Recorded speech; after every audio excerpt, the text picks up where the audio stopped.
Do any of you here realize how much police officers do for us every day to keep us safe?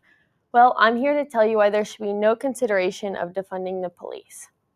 I come from a family of police officers, as my uncle just retired as a deputy sheriff in Oregon, and my dad is the chief law enforcement officer that oversees all of Southwest Iowa. As we all know, police officers have some of the most difficult and dangerous jobs, and I personally could not imagine leaving my family every day not knowing if you could be put into a life or death situation. Today I'm going to talk to you about 3 reasons how defunding the police would reduce the support for training, fewer police keeping our streets safe, and how it will allow dangerous, violent criminals to win. As we head down to the police academy, I'm going to talk to you about the reduction of training. According to national policies, things that happen with police officers happen because they are not trained on when and how to use their equipment.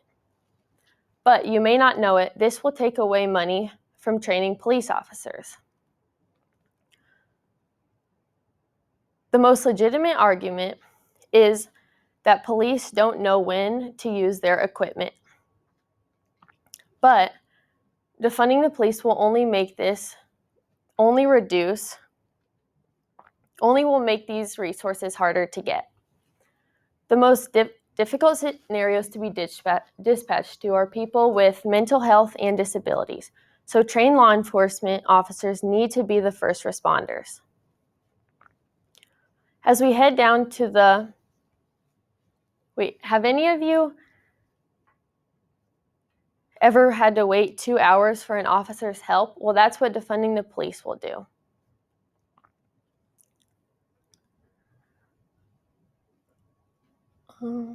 According to Washington Times, Minneapolis backtracked on their idea to defund the police because residents were complaining to them that there was a long wait time for police officers' help and an increase in violent crimes. They ended up giving the police $6.4 million back after they realized it was a terrible idea. Isn't this funny?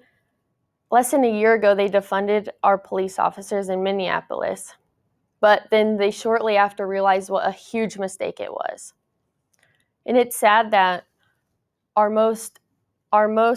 the people with the most dangerous job get treated and disrespected in such a terrible way.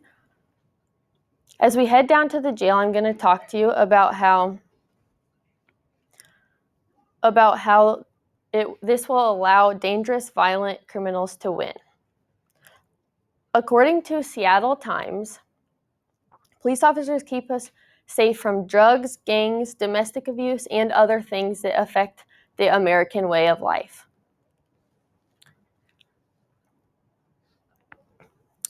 Now just think where criminals will start to think that they can do whatever they want to, because it's a lot harder than people think. Now just think of this. What if a teacher developed a bad lesson plan or intervened with a student a certain way, and it was all over the news saying how every single teacher needs to be defunded just because of one person's mistake? There's always going to be bad employees at every business, but that does not mean the whole entire business is bad. Now, do any of you have a parent or loved one that is a police officer? Just imagine them leaving one day and you'll never see them again. Now, and who are you going to call if someone pulls out a gun in the middle of Westroads again? Or who are you going to call if someone robs your house tonight? Because it better not be the police if you're not going to stand behind them. In the end, we need the police. Defunding them will not prove anything. Today we talked about how defunding the police will lead to less training opportunities, not as many police officers protecting us, and criminals will think they can do what they want to. Defunding the police killings will not stop if we defund the police.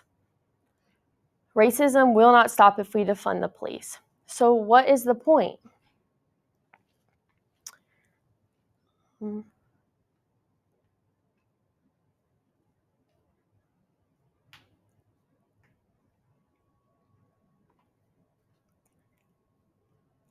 I hope you all realize that they're just great people trying to keep us safe every day. Thank you. Oh my God.